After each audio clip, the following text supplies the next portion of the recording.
श्री स्वामी समर्थ. जेवण झाल्यानंतर त्याच ताटात तुम्ही हात धुता का? पण याचा काय परिणाम होऊ शकतो हे तुम्हाला माहिती आहे का? सांगते ऐका. पण त्याआधी तुम्ही अजूनही या चॅनेलला सबस्क्राईब केलं नसेल तर चॅनेलला नक्की सबस्क्राईब करा. जेवण झाल्यानंतर त्याच ताटात हात धुणं हे शास्त्राला धरून नाही.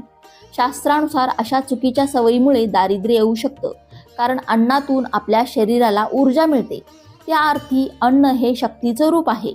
म्हणूनच अन्न देणाऱ्या शक्तीला आपण अन्नपूर्णा असं म्हणतो. आणि सकस भोजनाने प्राप्त झालेल्या शक्तीचा सुयोग्य वापर करून माता लक्ष्मीलाही प्रसन्न करतो. परंतु रिकाम्या ताटात खरकट्या हाताचं पाणी टाकणं हा अन्नपूर्णा देवीचा अपमान आहे. त्यामुळे अन्नपूर्णेची अवकृपा होऊन माता लक्ष्मीचा सुद्धा रोष तुम्ही ओढावून घेत आहात. यासाठीच ताटात पाणी टाकणं योग्य नाही.